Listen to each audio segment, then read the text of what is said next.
그쵸, 같이 했었죠. 그쵸. 감사합니다, 지사님. 제 기억이 틀리지 않았다는 사실을 증명해 주셔서. 근데 안 하셨다고 해야 된다라고 하셔서 알겠습니다, 하겠습니다 하고 로마서를 다시 이렇게 준비했습니다. 로마서를 준비하는데 제 기억에는 예전에 로마서와 야고보서를 같이 비교해서 둘의 공통점과 차이점을 나눠서 분석했던 그런 일이 있기 때문에 오늘은 조금 좀 다른 시각에서 로마서를 좀 보려고 합니다. 그래서 로마서가 쓰여진 배경부터 해서 로마서에서 말하는 그 믿음에 대해서 왜 이것을 이야기하는지 이 부분을 조금 더 자세하게 조금은 다른 시각으로 한번 나눠보도록 하겠습니다. 아까 오전에 이 그 제 자료를 나눠드리고 제가 많이 인쇄를 했었는데 얼로 다 도망갔어요. 그래서 굳이 이거 없어도 제가 화면에 다 보여드립니다. 혹시 필요하신 분만 앞에서 받으시면은 될 것 같습니다. 굳이 없어도 제가 앞에서 다 해드릴 거니까요. 화면에 보일 거니까 같이 보시면서 하면 좋을 것 같습니다. 자, 로마서는 누가 썼을까요? 로마서는 바울이 썼습니다. 바울이 쓴 편지입니다. 편지란 것은 그 편지를 받은 사람이 있고 그 받은 사람이 어떤 상황 건데 누구고 이 사실이 꽤 중요합니다. 왜냐하면은 그 사람을 위해서 쓴 것이 편지이기 때문에 그렇습니다.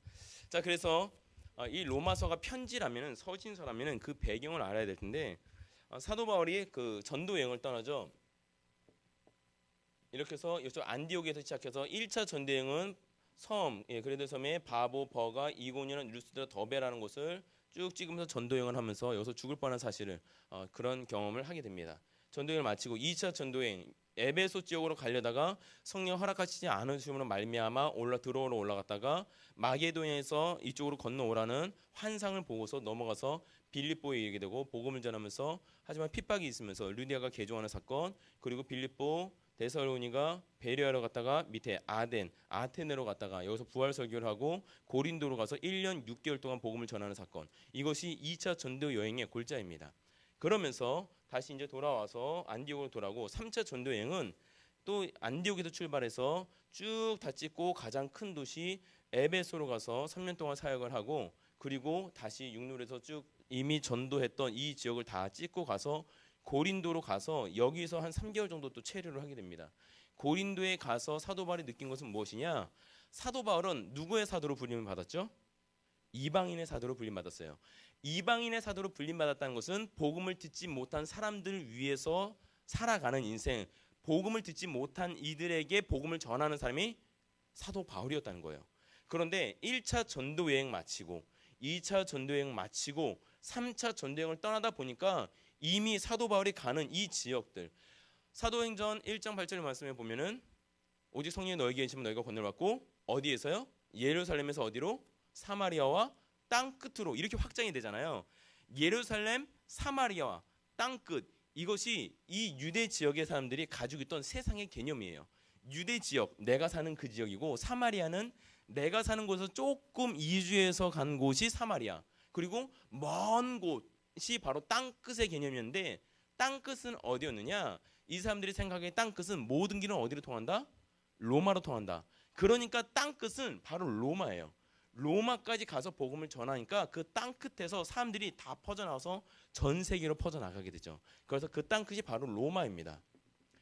복음을 전하다 보니까 복음을 전하지 않은 사람들에게, 이방인들에게 부르심을 받은 사도인데 이미 이고니온, 루스드라, 더베, 에베소 주요한 지역들, 고린도 이쪽, 빌립보, 데살로니가, 베레아 이쪽 다 주요한 지역들을 사도 바울이 다니면서 복음을 전했어요. 그러니까 굳이 여기서는 교회들이 다 세워지고 장로님들이 세워지고 그리고 이 그레데 섬이나 에베소 지역이나 여기서는 디모데가 왜 안 나오지? 디모데, 여기는 디도가 이렇게 그 장로들과 목회자들이 세워지기 시작했어요. 그러니까 사도 바울이 굳이 여기 있지 않아도 되게 됐어요. 그러니까 여기 복음이 다 편만하게 전해졌어요. 그러니까 사도 바울은 또 복음이 전해져야 돼요. 여기서 유대 지역에서 복음을 전하는 사람들은 정식 사도로 불림받은 12명의 사도들이 복음을 전하면서 유대인들 중심으로 복음이 퍼져나가기 시작했고요. 사도 바울의 사역은 그 다음에 사마리아 지역으로 복음을 전했어요. 그 다음에 사마리아 지역에 복음이 전해지니까 유대를 떠난 지역, 그 가까운 지역에 복음이 다 전해지니까 더 이상 복음을 전할 이유가 없어졌어요. 그러니까 내가 사역지로 옮겨야 되겠다. 어디로? 사마리아에서 땅 끝으로. 내가 이제 로마로 가야 되겠다라는 자신의 사역의 어떤 방향성을 정하게 됩니다. 그러면서 내가 이제는 로마로 가야겠다라는 생각을 하면서 로마 교인들에 대한 소식을 듣게 되고 그 로마 교회에 편지를 쓰게 돼요. 무슨 편지냐? 내가 지금까지 로마로 가기를 몇 번 힘썼지만은 갈 수 없었던 일들이 있었던 것을 소식을 들어서 알 것이다. 하지만 나는 곧 가겠다라고 로마 교회에 편지를 써요. 이 편지가 바로 로마서입니다. 그런데 이 로마서의 배경을 보면은 로마 교회의 상황에 특수성이 있습니다. 무슨 특수성이냐? 이 유대 지역에서 이쪽 안디옥이나 이 예루살렘 이쪽 유대 지역에서 핍박이 일어나요. 사도 바울도 여기서 이고니온, 루스드라, 더베 여기서 돌에 맞아 죽을 뻔한 사실들, 순교할 뻔한 일들, 그리고 이쪽 그 데살로니가 여기서도 조직폭력배를 동원해서 와가지고 데살로니가에서 올라가지 못해서 또 내려가고 여기서 또 올라가려니까 또 조직폭력배들이 사도 바울을 막는 사건들. 그래서 어쩔 수 없이 아덴으로 내려가고 고린도로 내려가고 이런 사건이 있었는데 마찬가지로 이때 네로 황제의 박해 때문에 그리스도인들이 여기서 다 뿔뿔이 흩어지기 시작합니다. 흩어져서 신앙을 지키고자 흩어진 사람들이 사마리아 지역 이쪽 지역에 퍼져 살기도 했는데 이들이 어디까지 가느냐? 로마까지 가는 거예요. 로마까지 가서 유대 그리스도인들이 모여서 무엇을 하느냐? 예배를 드리기 시작하는 거예요. 교회를 세운 거예요. 로마의 지역에 있는 이 사람들이 교회를 세워요. 그래서 첫 번째 로마에 있는 교회의 구성원은 누구냐? 유대인, 그리스도인들이었어요. 그런데 AD 한 49년에 로마 황제, 오늘 성경에도 이게 기록되고 있습니다. 글라우디오를 통해서 이 사람들이 유대인들이 로마에서 추방되게 돼요. 왜 추방되느냐? 여기서도 유대인들이 예수 믿는다는 이유 때문에 사도 바울을 죽이려고 했고 야고보와 스데반을 돌로 쳐서 죽였습니다. 그렇죠? 돌로 쳐서 죽였다면은 이 사람들은 유대인이에요. 로마에 있는 이방들은 아무 상관없지만 여기에 있는 유대인들이 있고 신앙 때문에 빠져나온 유대인 그리스도인들이 있어요. 그러면 유대인과 유대인 그리스도인들이 같이 만나는 상황은 여기 안디옥이나 예루살렘에서 유대인과 유대인 그리스도인들이 만나는 상황이 똑같다는 거예요. 그러니까 율법에 의해서 유대교를 버린 사람들, 율법을 지키지 않는 유대인들은 돌로 쳐 죽이기 마땅하다는 거예요. 그래서 그 유대의 율법으로 말미암아 사도 바울을 죽이려고 했고 그 율법으로 예수를 십자가에 못 박게 된 거고 그러면서 로마에서 똑같은 사람들이 똑같이 만나니까 똑같이 분쟁이 일어나는 거예요. 땅은 이방 땅이지만 너는 선택받은 유대인 아니야. 선택받은 백성 아니야. 그런데 왜 유대교를 저버려? 너는 율법에 의해서 돌로 쳐 죽여야 돼. 라는 일들. 그리스도인들이 이제 세력이 늘어나지만 유대인들은 기독교로 개종한 그리스도인들을 핍박하고 돌을 던지기도 하고 하지만 여기는 이미 로마예요. 그러니까 이들이 분쟁이 일어나요. 막 폭동도 일어나고 싸우기도 해요. 그러니까 왜 이렇게 폭동이 일으켜? 유대인들 귀찮아. 다 내쫓아. 해서 글라디오가 유대인 추방령을 내려요. 이게 AD 49년에 추방령을 내려서 로마에 있는 유대인들이 쫓겨나기 시작합니다. 그래서 사도행전 16장에 보면은 그 사도 바울이 전도 여행을 하다가 이쪽 빌립보 지역 이쪽에서 누구를 만나냐? 보면 브리스길라와 아굴라 그 부부를 만나게 돼요. 그러면서 그들이 어떻게 여기에 왔느냐를 설명하면서 글라디오 황제의 추방령에 의해서 여기에 와서 사도 바울을 만났다는 걸 기록하고 있어요. 그리고 이제 그 로마서 마지막 15장 16장에 보면 무슨 얘기가 나오느냐? 마지막 16장에 문안 인사를 하면서 로마에 있는 브리스길라와 아굴라에게 문안하라라고 이야기해요. 다시 말해서 추방령 때문에 유대인들이 전부 다 쫓겨와서 이 밑에 지역에 있는 빌립보, 데살로니가, 베레아 지역까지 내려왔지만 추방령이 거두어져서 조금 있다가 사도 바울이 2차, 3차 전도여행을 마치는 때쯤 돼서는 추방령이 거두어지니까 다시 로마로 복귀한 유대인들이 있었다라는 거예요. 그렇다면 이것을 염두에 두고 봅시다. 로마 교회는 처음에 유대인 그리스도인들이 로마 교회를 다 구성하고 있었어요. 저희 교회는 우리 한국인이 만나요? 아니면 미국에 있으니까 미국인들이 만나요? 남미 사람들 몇 명 있어요, 그렇죠? 미국인은 없어요. 남미 사람들이 조금 있더라고요. 그렇지만 거의 대부분 한 90%, 99%는 한국인이에요. 이게 첫 번째 로마 교회 상황이에요. 한국인 그리스도인들이 남의 땅에 있는 거예요. 그러나 교회는 한국인이니까 여기는 한국 교회예요. 그런데 갑자기 지금 요즘 이제 선거 얼마 안 남았죠? 선거 얼마 안 남았는데 그 하도 그 말 많은 그 포커도 아니고 트럼프라는 사람이 갑자기 대통령이 당선이 된다고 합시다. 이 사람이 이제 점점 이제 대통령이 되니 이 사람이 더위를 집어먹었는지 정신을 잃은 거예요. 그랬더니 갑자기 말도 안 되게 나 기분 나빠. 미국 사람 아닌 사람 다 내쫓아. 이래가지고 법을 제정하는 거예요. 그래서 이 나라에 있는 비자가 있든 영주권이 있든 시민권을 땄든 한국인은 다 내쫓아 이랬다는 거예요. 그러면 어쩔 수 있나요? 법적으로 한국인 내쫓으니까 어쩔 수 없이 한국은 쫓겨나는 거예요. 이게 두 번째 로마 교회에 그러면 유대인들이 다 내쫓겨 나왔어요. 그럼 로마 교회는 누가 남았을까요? 이방인들, 헬라인들, 이방인 그리스도인들이 남았어요. 우리 교회 안에 우리 한국인이 다 빠져나가면 나머지 이제 EM 멤버들이 이제 우리 세상이야 이렇게 신났다고 이제 EM 멤버들이 딱 예배를 드리겠죠. 그러면은 주위에 있는 EM 멤버들은 어쩌면은 뭐 미자랄 교회라든지 교회 자리가 없어서 예배드리지 못한 그런 EM 멤버들이 갑자기 여기 비었으니까 예배드리자고 막 들어올 수 있어요. 그러니까 이방인 그리스도인들이 이 교회에 차게 됐다는 거예요. 그런데 유대인들을 추방령이 사라져 버리니까 유대인들이 다시 로마로 복귀하게 돼요. 우리도 만약에 우리가 쫓겨났다가 이제 들어가도 돼 하면은 100%는 아니지만 여기로 들어올 사람이 있다는 거예요. 근데 얼마나 올까요? 100% 다 올까요? 한 50% 올까요? 모르긴 몰라도 추방령 때문에 이쪽 플로리다에서 나가게 되면은 뭐 LA든 뭐 뉴욕이든 아틀란타든 어디든 우리가 정착하고 아니면 한국으로 가는 분들도 있을 거고 그럴 거 아니에요. 그럼 어쨌든 가서 몇 년 동안 정착을 했어요. 정착을 했으면은 다시 플로리다 와도 된다는 소식을 듣고 오는 사람들이 있을 거라는 거죠. 근데 얼마나 있을까요? 100%가 나갔다면은 소수가 극소수가 다시 돌아올 거예요. 이미 다른 데다가 터전을 잡았으니까 다시 오기는 힘들어요. 하지만 다시 오는 사람이 있다는 거예요. 그래서 세 번째, 유대인 추방 칙령이 사라지니까 로마 교회 안에 누가 생기느냐? 거의 대다수의 이방인과 극소수의 유대인, 그리스도인들이 남게 됩니다. 그러면 이제 여기서 문제가 생기는 거예요. 로마 교회에 이방인 그리스도의 대다수의 이방인 그리스도인과 소수의 유대인 그리스도인들이 남았어요. 그러면은 이 기독교에 대해서 누가 잘 알까요? 누가 잘 알아요? 원래 믿음을 받던 유대인들이 잘 알아요. 한국 교회예요. 이방인 EM 멤버들이 여기 와서 있어도 이 교회에 도대체 재산이 어디에 걸려 있고 무슨 뭐 정기 어카운트는 어떻게 열려 있고 이런 것들 누가 알아요? 한국인 우리 원래 교회 멤버들이 잘 알아요? 아니면은 나중에 들어온 아무리 숫자가 많아도 EM 멤버가 이 교회를 잘 알아요? 우리들이 잘 안다는 거예요. 그러니까 숫자가 많은 이방인 있고 소수의 극소수의 유대인 그리스도인들이 있지만 입김이 누가 세요? 원래 멤버들이 입김이 센 거예요. 그런데 워낙 숫자가 작아요. 그러니까 문제가 생기는 거예요.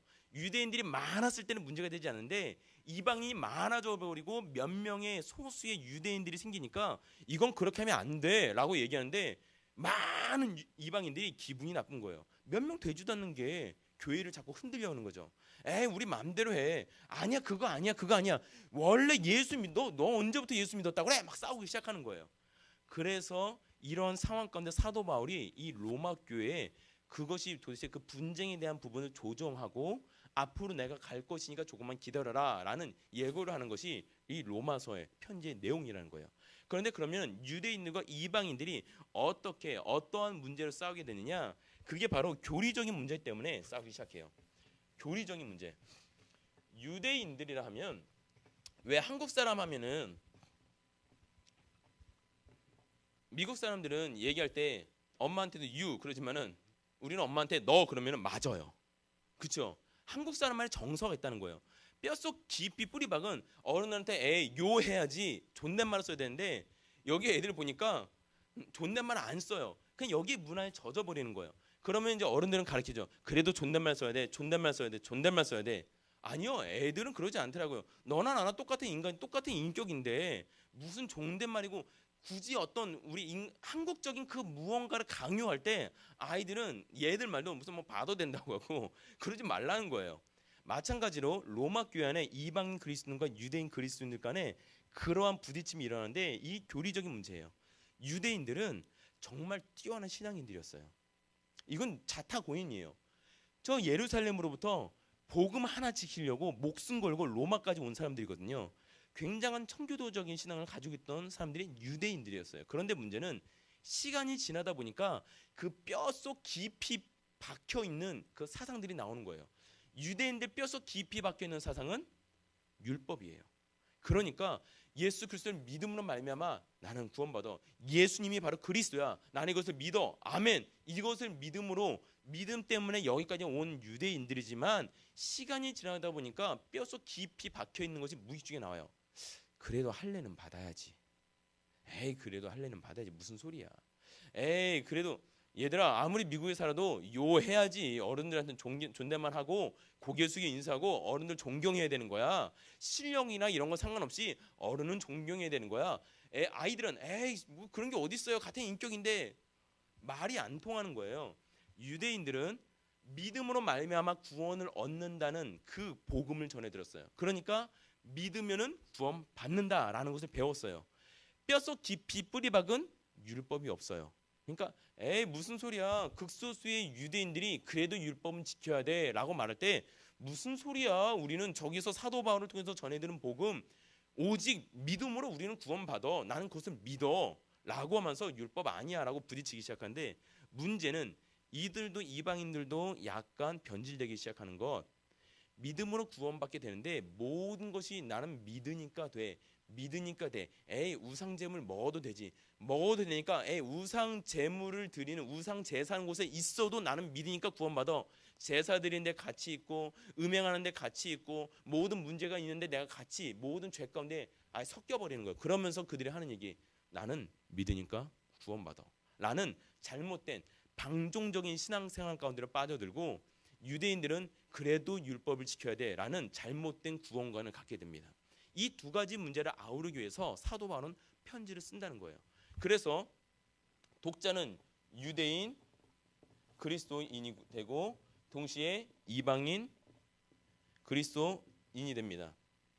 유대인 그리스도인들을 위해서 사도 바울은 유대인들은 구약을 아니까 구약에 접목해서 구약적인 사고와 율법적인 사고에 대해서 말하면서 이들의 잘못된 구원관을 바로잡기 시작합니다. 이방인들은 구약이나 율법 이런 거 없어요. 단지 믿음만 있어요. 그러니까 믿음에 대해서 믿음이란 무엇이냐? 정말 믿는 자는 무엇이고 무엇이 믿음이냐? 어떻게 믿는 거고 믿으면 어떻게 의를 얻게 되느냐? 이것을 다시 한번 풀어서 설명하게 됩니다.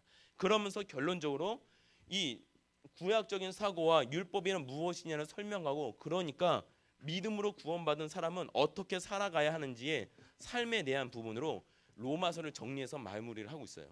그렇다면 우리가 많이 아는 것 로마서는 믿음으로 말미암아 의를 얻게 되는 원리를 설명하는 서신서가 로마서인데 거기까지만 우리가 많이 기억한다는 거예요. 로마서는 단지 믿음으로 말미암아 의롭게 되는 원리 이신칭의가 들어있긴 하지만 그것만을 말하는 것은 로마서가 아니에요. 로마서는 이신칭의를 말하지만 그것만 말하는 것이 아니라 이신칭의 믿음으로 의롭다 함을 얻은 사람이 어떻게 살아가야 하는지 하나님께서 왜 의롭다 하셨는지 의롭다 하신 사람은 어떻게 살아가야 하는지 결국 이것이 무엇이냐 바로 복음이란 무엇이냐에 대해서 말하는 것이 로마서는 얘기예요. 로마서는 이신칭에 대해서 말하는 것만이 아니라 로마서는 복음에 대해서 말하고 있습니다. 바로 복음에 대한 서신서가 로마서예요. 이 로마서의 내용이 굉장히 일반적으로 변하게 된 사실은 어떤 특정한 유대인이나 특정한 이방인이 아니고 둘 다 있고 율법에 대한 문제, 믿음에 대한 문제, 율법에 대한 잘못된 구원관의 문제, 믿음을 말미암은 방임주의적인 신앙생활 이 모든 것을 통틀어서 로마 교회가 갖고 있다 보니까 차분히 사도 바울이 앉아서 이 믿음에 대해서 구원에 대해서 율법에 대해서 이걸 정리하기 시작한 서신서가 로마서다 보니까 굉장히 문법적인 굉장히 교리적인 서신이 되었다는 거예요. 그래서 로마서에 이 내용들이 나오게 됩니다.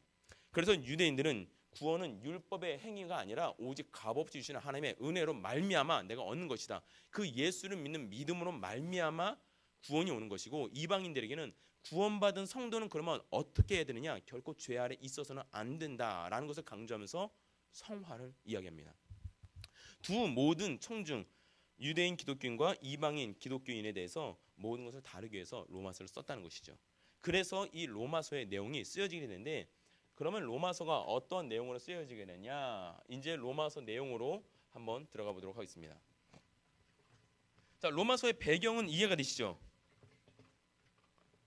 대단히 없으면 다시 처음부터. 자, 로마서는 안디옥에서 시작해서 3차 전쟁에 쓰게 되는데요. 자, 무슨 내용인지 아시죠? 왜 쓰게 된지 아시잖아요. 예, 그 사람들이 받게 되는 사람의 상황에 따라서 편지의 내용이 달라진다는 거예요.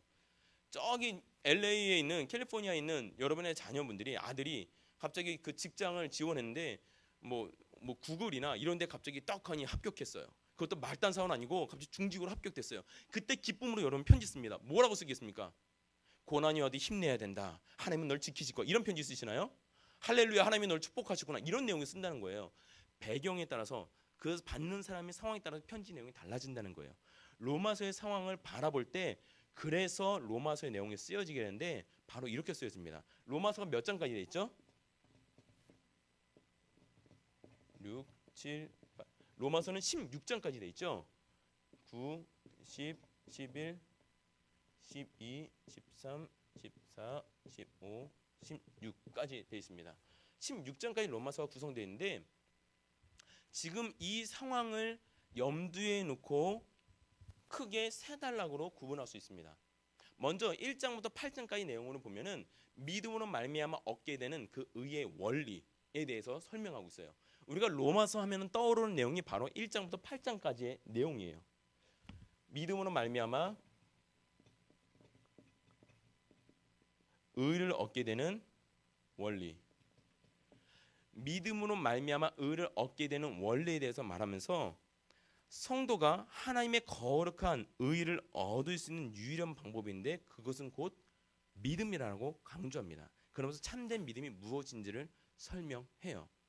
믿음으로 말미암아 의에 이르는 원리를 설명했으니까 모든 학자들이 그 이론이나 원리들을 만들어내요. 그리고 논문을 쓰잖아요. 그러면 그 논리에 그 이론에 따르는 그 부연 설명이 있어요. 보통 대부분 논문의 그 첫째 단락이나 마지막 단락은 자신이 개발한 이론, 어떤 원리 이런 것들을 서술하고 중반부의 거의 대부분은 이 원리가 이 이론이 맞다라는 것을 증명하기 위해서 증명하는데 그 책을 다 써요. 그래서 이게 왜 그렇고 실험을 해보니까 이렇게 되고 사람들의 반응을 보니까 이렇게 되더라, 설문조사가 이렇게 되더라라는 것을 입증을 해요.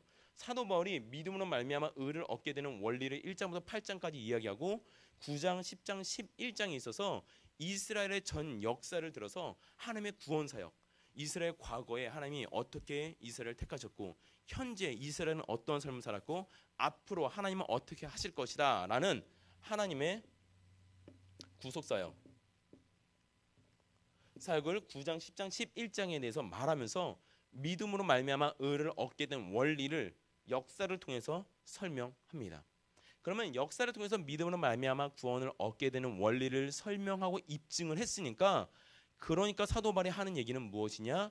그러니까 이렇게 하나님의 그 믿음으로 말미암아 의를 얻은 사람은 어떻게 살아가야 하느냐라는 의를 얻은 자의 신앙 윤리를 말합니다. 신앙 윤리를 말하면서 12, 13에 있어서는 성도들의 의무, 14, 15장에서는 태도, 16장에서는 문안 인사하면서 편지가 마무리되어진다라는 거예요.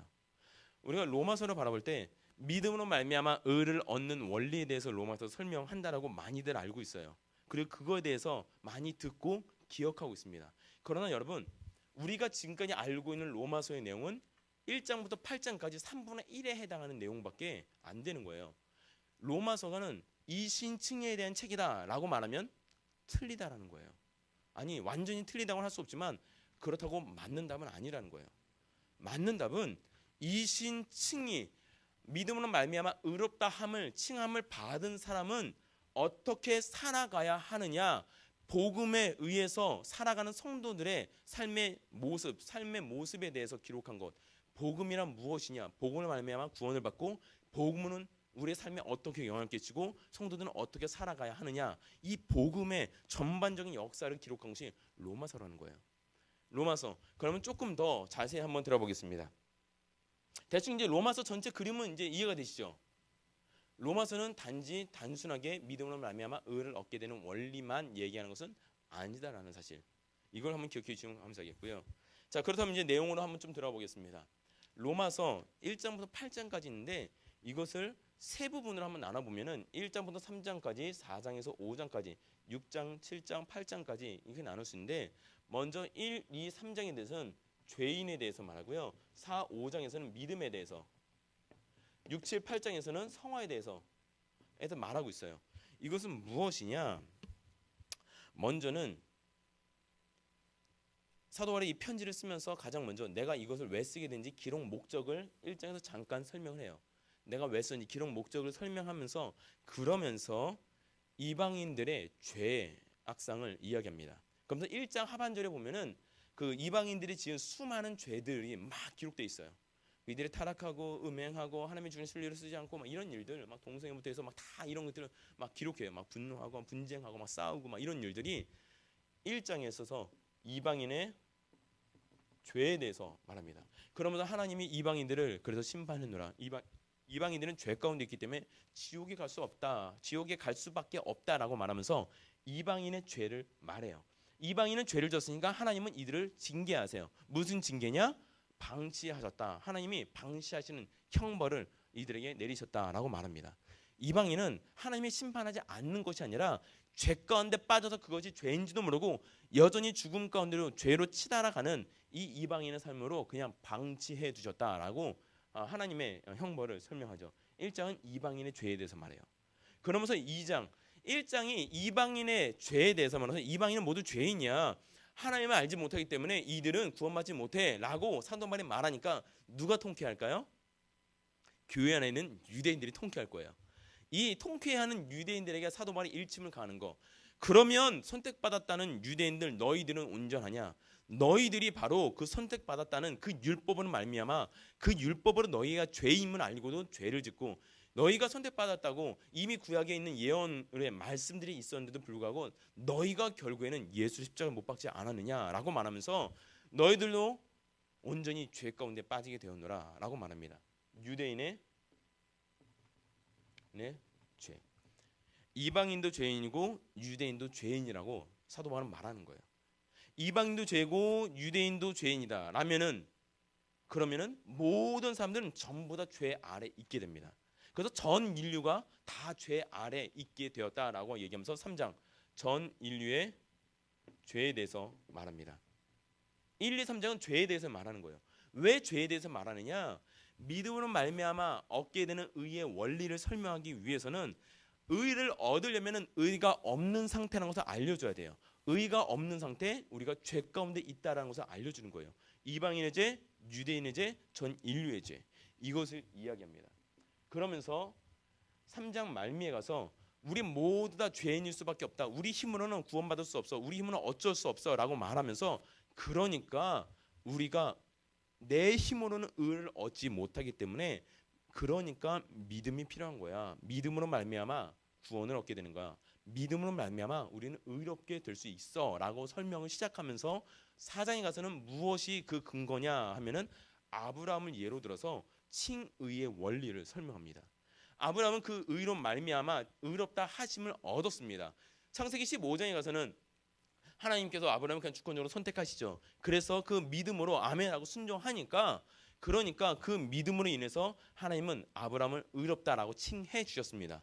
그리고 창세기 22장으로 넘어가서는 그냥 그것만이 아니라 아들 이삭을 독자를 바침으로 말미암아 그 순간 독자를 바치는 그것으로 인해서 그 믿음이 확증이 되었어요. 그래서 하나님께서는 아브라함을 의롭다 여겨 주신 겁니다. 그래서 아브라함 믿음의 조상이 된 거죠. 이러한 역사를 설명하면서 하나님께서 아브라함을 통해서 우리 인생에게 의롭다 하심을 여긴 것처럼 우리도 믿으면 의롭다 하심을 얻게 된다라는 아브라함을 통한 의의 원리를 설명합니다. 그러나 아브라함을 통한 칭의의 원리를 설명하는 것만으로는 우리가 구원에 이른 것은 부족해요. 그래서 누가 오셨죠? 진정으로 내 죄를 아예 없애버릴 수 있는 분이 필요하다는 거예요. 그래서 예수 그리스도의 대해서 설명합니다. 그리스도를 믿음으로 말미암아서 하나님과 화평을 이룰 수 있게 된다. 단번에 죽으심으로 말미암아 우리 모든 죄가 살았다라고 말하면서 그리스도를 믿음으로 통한 하나님과의 화평을 설명합니다. 그러면서 믿음으로 말미암아 의를 얻게 되는 원리를 설명하죠. 그러면 그리스도를 믿음으로 우리는 구원을 받았어요. 여기까지는 이방인도 믿는 상황이에요. 그런데 이방인의 부족한 점은 믿음으로 말미암아 나는 구원 받았어라고 이야기하지만 자꾸 자기 방임으로 나가는 거예요. 그러니까 어떻게 합니까? 그러니까 믿는 거에서 멈춰서는 안 돼. 어떻게 해야 돼? 믿었으면은 어떤 단계로? 성화의 단계로 나아가야 해. 하며 말하면서 여기서는 성화에 대해서 6장은 너희가 성화를 위해서 끊임없이 힘쓰라라고 말합니다. 이 성화에 대해서. 그런데 문제는 이 성화라는 것이 내 마음대로 되는 것이 아니라는 거예요. 그러면 유대인들은 반발하겠죠. 그래 성화해야지. 그러면 사도 바울이 따질 수 있는 거죠. 그러면 도대체 하나님이 우리에게 주신 율법은 뭐야? 율법도 지켜야지 라고 말하면서 율법에 대해서 걸고 넘어지겠죠. 그래서 사도 바울은 이 율법에 대해서 말합니다. 율법의 역할에 대해서, 율법과 그 성도와의 관계에 대해서, 율법은 성도들의 죄가 무엇인지 죄를 깨닫게 해주는 것이고 하나님 앞으로 완전히 구원까지 이끄는 것이 아니라 그냥 죄 앞까지 내가 죄를 깨닫게 하는 데까지 이끄는 그 초등학문에 지나지 않는다라고 성도와 율법의 관계, 율법의 역할에 대해서, 죄를 깨닫게 하는 율법에 대해서 말합니다. 그러면 그렇기 때문에 율법 그거 아니야. 예수를 믿어 구원받는 거지 율법 아니야. 에이 그래도 할례를 받아야 돼? 아니야. 이것은 곧 고정관념을 깨는 걸 얘기해요. 우리가 예수를 믿는다고 하는데 여러분 자세히 보시기 바랍니다. 성경에서 말하는 그 성경적인 근이라 내 안에 있는 고정관념을 오래 내가 신앙생활 하면서 그게 진리인 것처럼 여기면서 에이 그래도 할례를 받아야지. 목사님 그건 아니에요. 그래도 할례 받아야 돼요. 에이 목사가 왜 저래? 저 거룩하지 못해. 나가! 라는 어처구니 사건이 교회 안에 벌어지게 되는 거예요. 쉽게 제가 예를 하나 드리겠습니다.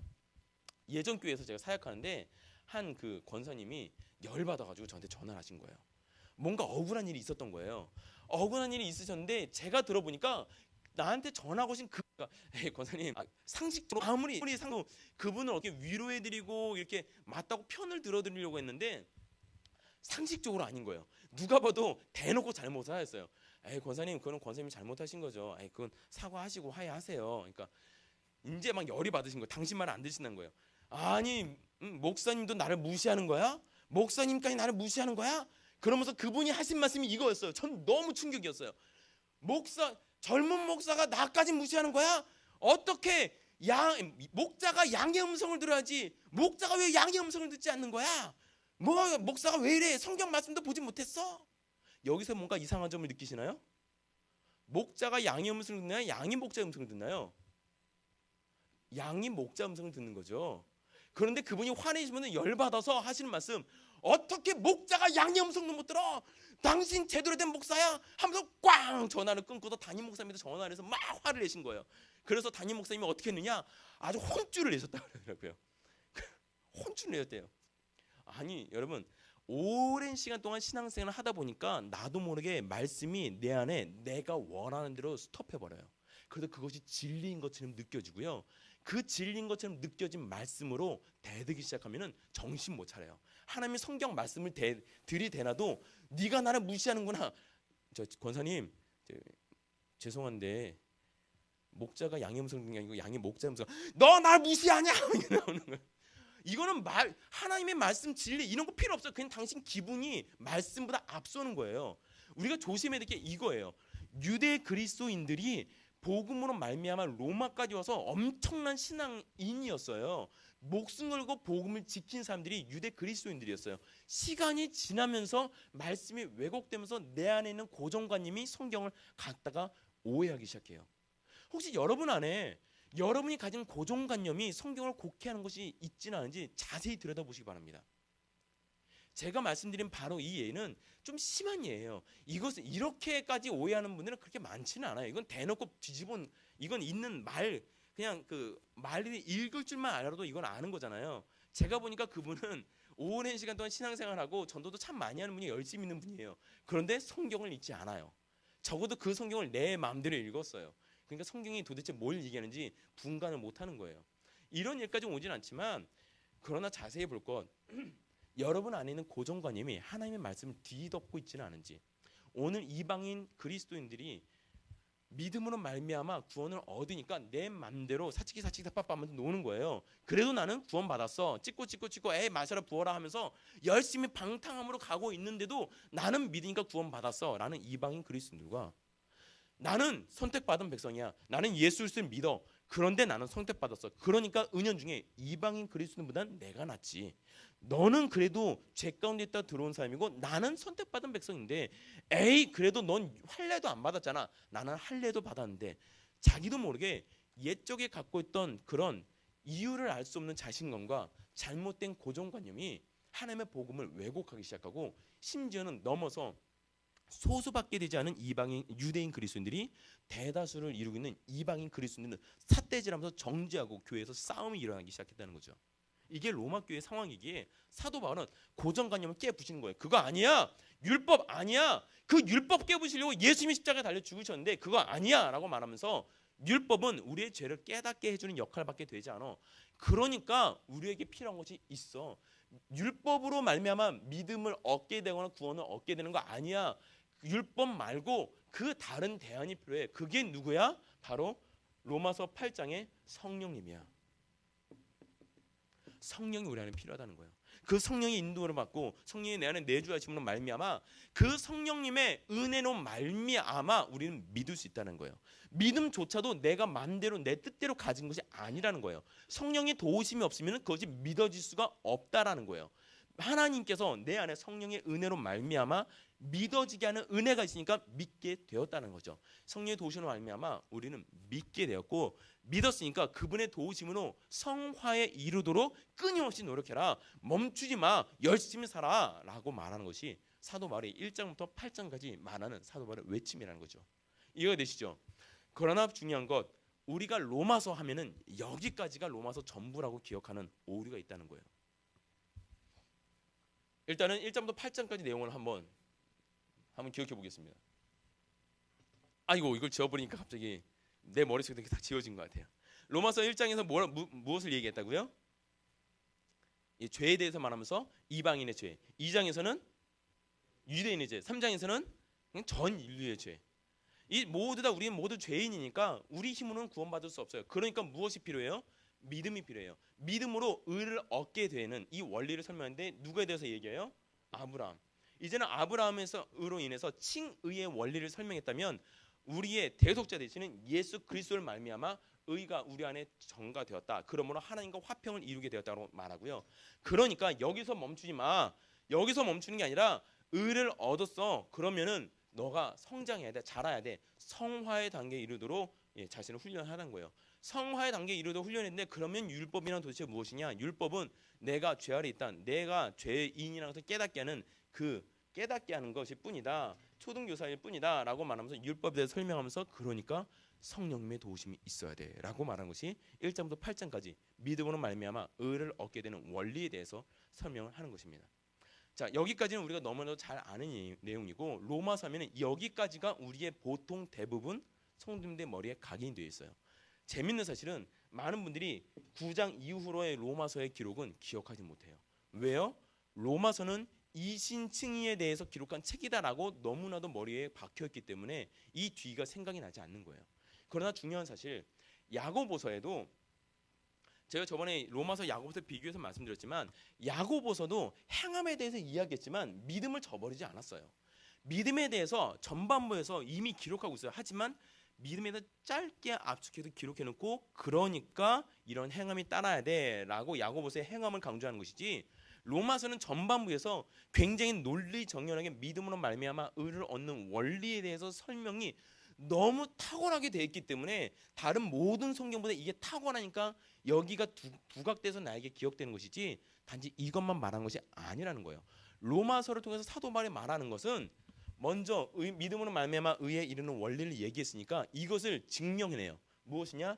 이스라엘의 과거, 현재, 미래를 이야기하면서 과거 가운데 하나님의 구속사역을 말하면서 이스라엘 백성들 하나님께서 하나님의 주권적인 선택에 의해서 이스라엘 백성들은 구원받은 선택받은 백성이 되었다는 거예요. 너희들 잘나서 구원받았냐? 너희들 잘나서 선택받았느냐? 아니다라는 거예요. 하나님의 주권을 말미암아 선택했다라는 거예요. 이것은 나의 공로는 아무것도 없다는 거예요. 하나님의 주권으로 이스라엘을 선택하셨고 구별하셨고 구원하셨다는 거예요. 과거 역사예요. 그러나 현재로 와서 하나님의 의와 그 복음을 너희들은 배척하지 않았냐라고 이스라엘이 복음을 배척한 사실을 역사 가운데 쫙 들어서 설명합니다. 과거 가운데 하나님이 주권적으로 선택을 말미암아 구원은 유대인에게 있었어요. 현재 구원이 유대인에게 있는데 복음을 배척했어요. 하나님의 의를 배척했어요. 하나님보다 율법이 먼저가 된 거예요. 에이 그래도 이건 해야지 라고 하면서 예수님이 직접 하나님이 예수 그리스도로 이 땅에 오셨는데도 하나님조차도 내 율법으로 하나님을 평가하는 거예요. 에이 저게 예수야? 아니지. 예수라고 하면 그리스도라고 하면은 그래도 할례는 받았어야 되고 그래도 율법을 지켜야 되고 그래도 안식일을 지켜야 되고 그래도 안식일에 병자를 낫게 해는 안 되지. 이 율법 하나님이 주신 건데 왜 예수라는 사람이 그걸 어겨? 에이 저 사람은 그리스도가 아니야 라고 예수 십자가에 못 박는 사건. 이것이 바로 유대인들이 지은 죄라는 거죠. 그래서 구원이 유대인에게서 이방인에게로 넘어갑니다. 그래서 앞으로 이제 그러면은 11장에 이스라엘 미래 가운데 어떻게 할 것이냐 걱정하지 마. 그래도 하나님께서는 하나님의 계획 가운데 다시 이스라엘을 구원하실 것이야 라고 하나님의 구원 계획을 이야기합니다. 이방인에게 갔던 구원이 다시 유대인에게 돌아올 것을 예언하는 거예요. 하나님의 구속사역에 대해서 말하는 거예요. 그래서 여기서 나오는 얘기가 바로 그거예요. 백투더 예루살렘. 하나님의 구원이 유대인에게서 시작해서 이방인에게로 전 세계로 퍼지기 시작합니다. 복음이 전해지다가 모든 이들에게 복음이 전해지고 다시 마지막 때 미래에 하나님이 이방인에게 갔던 구원이 다시 유대인에게로 돌아올 거야. 이때가 마지막 때야. 이때가 종말이야 라고 말하는 내용이 여기서 나오게 된 거예요. 그래서 이방인의 과거, 현재, 미래 이스라엘의 이 전 역사를 통해서 하나님의 구속사역, 믿음으로 말미암아 구원을 얻게 되는 원리를 이스라엘 역사를 통해서 증명해내기 시작합니다. 그러면서 마지막 12장부터 16장까지는 무엇을 말하느냐? 성도들에게 그러면 믿음으로 너희가 의를 얻었느냐? 믿음으로 말미암아 의를 얻은 자는 어떻게 살아가야 하는지 그들의 신앙 윤리에 대해서 말하는 것이 이 마지막이에요.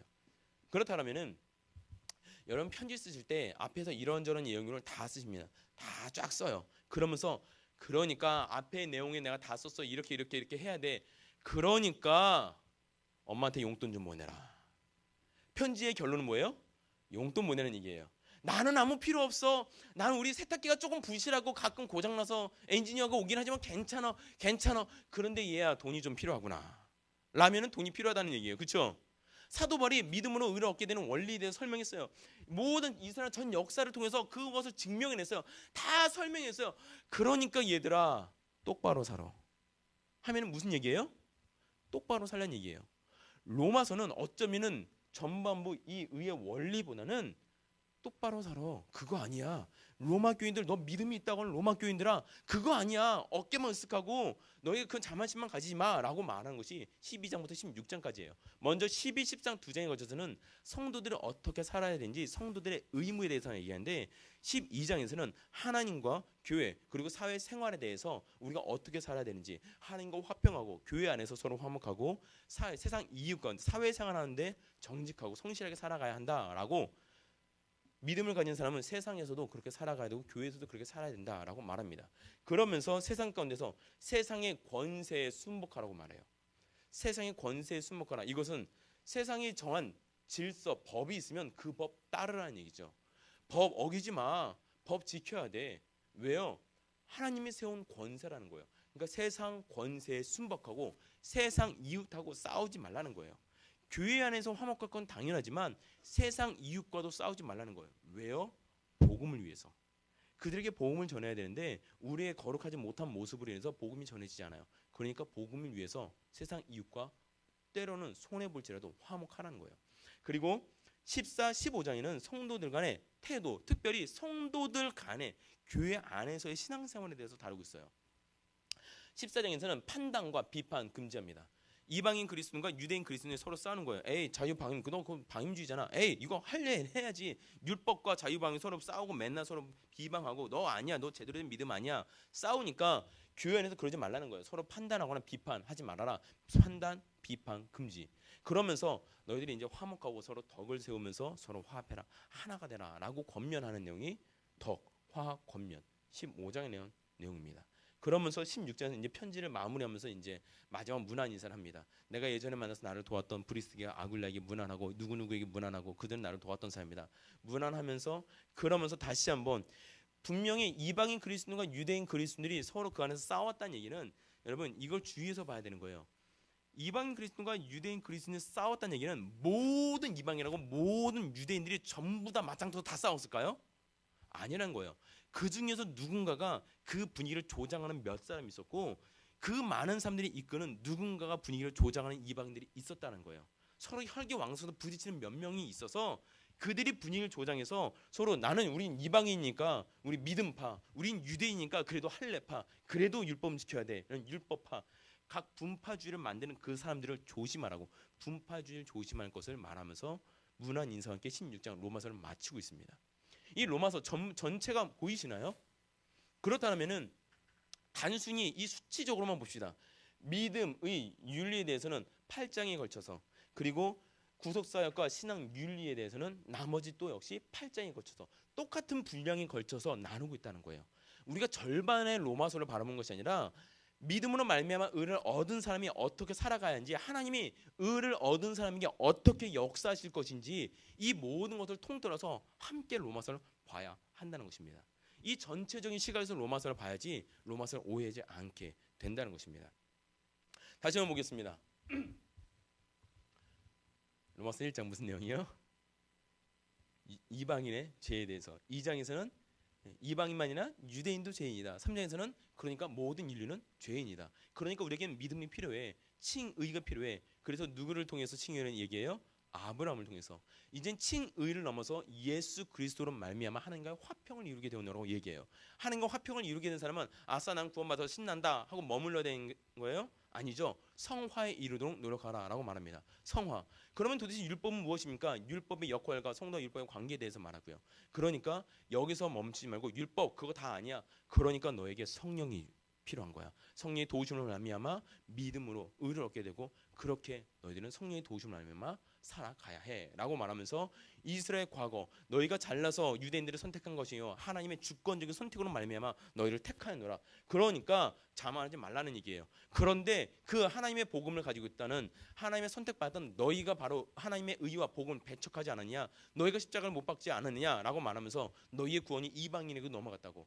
그 다음에 이제 11장에서는 이제 이방인에 넘어갔던 그 구원, 그러나 하나님께서 하나님의 때가 되면은 다시금 너희를 회복시키시고 구원하실 것이다. 이방인에게 넘어간 구원이 유대인으로 다시 돌아오게 될 것이야 라는 미래 가운데 하나님의 구원 계획을 이야기합니다. 그러면서 결론적으로 그러니까 의를 얻은 자는 어떻게 살아가야 하느냐, 하나님과 교회와 사회 생활 가운데 언제나 선함으로 하나님의 말씀을 쫓아 살아가야 되고 세상 권세와 세상 이웃, 세상 권세에 순복하며 세상 이웃과 화목하며 그들에게 복음을 전하기 부족함 없도록 살아야 한다. 성도들 간의 사회 생활 가운데는 14장에 성도들 간의 비난하는 비판, 판단하지 말아라. 15장에서는 그러니까 교회 안에서 덕을 세우고 서로 화합하기를 힘써라 라고 말하면서 내가 이제 곧 갈 거니까 기다려라. 그러나 너희 안에는 분파주의 조심해. 내가 가면 분파주의자들 내가 혼내줄 거야 라고 말하면서 로마서를 마치고 있습니다. 이 로마서 전체 내용 믿음으로 말미암아 의를 얻은 자의 삶에 대해서 복음이 우리에게 들어오고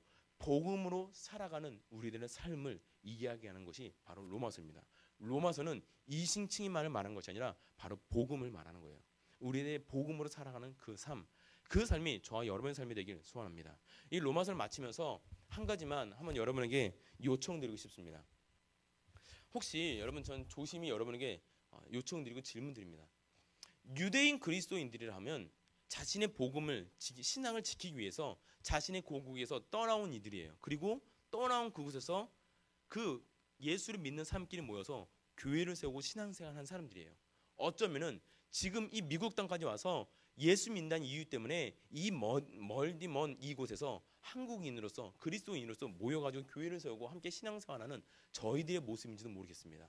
우리들의 모습은 유대인 그리스도인들의 모습이에요. 그렇다면은 우리가 여전히 조심해야 될 것은 유대인 그리스도인들이 가지고 있었던 그 잘못된 모습이 우리 안에 있을 수 있다는 거예요. 무엇이요?